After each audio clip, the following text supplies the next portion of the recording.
ये कहानी है एक ऐसे इंसान की जो पिछले 70 सालों से एक लोहे की मशीन में बंद है, क्योंकि अगर वो इस मशीन से बाहर निकलता है तो वो मर जाएगा। ये इंसान कौन है और ये मशीन आखिर क्या है, आइए इस वीडियो में जानते हैं। ये बात है 1950 की, जब अमेरिका में एक वायरस ने तबाही मचा दी थी। ये दिन ब दिन फैलता ही जा रहा था और उस वायरस का नाम था पोलियो। अमेरिका में सब लोग इससे डर रहे थे क्योंकि ये वायरस आज के कोरोना वायरस की तरह फैलता जा रहा था। लोग अपने बच्चों को किसी दूसरे बच्चे के साथ न खेलने और न बाहर निकलने देते थे। पूरा अमेरिका में हर चीज बंद थी, सिनेमा, स्कूल, रेस्टोरेंट, सब कुछ।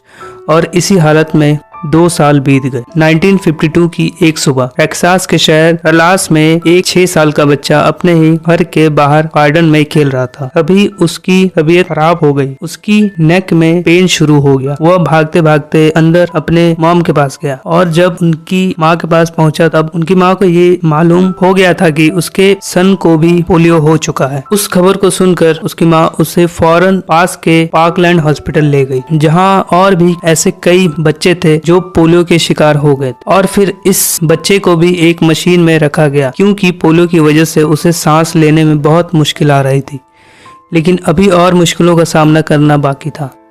हॉस्पिटल में आने के 5 दिन बाद बच्चे का पूरा जिस्म पोलियो की वजह से पैरालाइज्ड हो गया था। यहाँ तक कि उसे सांस लेने में भी बहुत ज्यादा तकलीफ हो रही थी। इसलिए इसे अब इस मशीन के सहारे ही अपनी सारी जिंदगी बितानी थी। इसके माँ बाप ये सुनते ही बहुत दुखी हुए, लेकिन वो हालात के हाथों मजबूर। वही बच्चा अब 77 साल का हो गया है, लेकिन अफसोस आज भी इस मशीन के अंदर ही है। इसका नाम है पॉल अलेक्जेंडर और वो आज भी टेक्सास शहर में रहता है। वो वाहिद इंसान है वर्ल्ड में जो इस मशीन के सहारे जिंदा है। इसको पोलियो होने के कुछ महीनों बाद ही जोनास साक ने पोलियो की वैक्सीन बना ली थी, इसलिए और पोलियो के शिकार बच्चों को इस मशीन में रहने की जरूरत नहीं पड़ी। लेकिन पॉल के लिए ये काफी देर हो चुकी थी और उस वैक्सीन का कोई असर नहीं हुआ। पॉल पिछले 77 सालों से अपना हर एक दिन इस मशीन के अंदर ही बिता रहा है। इस मशीन का नाम है आयरन लंग मशीन, जो पॉल के सांस लेने में संक्शन और प्रेशर का इस्तेमाल करते हुए मदद करती है। एक तरह से ये मशीन उसके लंग्स का काम करता है। इमेजिन करें, अगर कोई हमें 1 मिनट के लिए भी किसी बंद कमरे में छोड़ दे तो वो 1 मिनट हमारे लिए 1 घंटे के जितना होगा। लेकिन पॉल ने इस जेल नुमा मशीन में रहते हुए पूरे 77 साल बिता दिए हैं। पॉल खुद कोई काम नहीं कर सकता। इसके पास एक केयर टेकर है जो उसकी हर जरूरत का ध्यान रखे, उसकी शेव से लेकर खाना खिलाने तक हर कुछ। लेकिन इस कहानी में हमें पॉल से बहुत ज्यादा मोटिवेशन मिलती है। इतनी मुश्किलों के बाद भी पोलियो उसे उसके सपनों से दूर नहीं कर पाया। तो वकील बनने का सपना था और उसे इस लक्ष्य को पूरा करने के लिए लॉ स्कूल में एडमिशन भी लिया और वकील भी बने। पॉल ने अपनी जिंदगी पर एक किताब भी लिखी है, जिसको लिखने में उसे 8 साल लग गए। पॉल ने मेहनत करके अपने मुंह से लिखना सीखा और एक प्लास्टिक की स्टिक की मदद से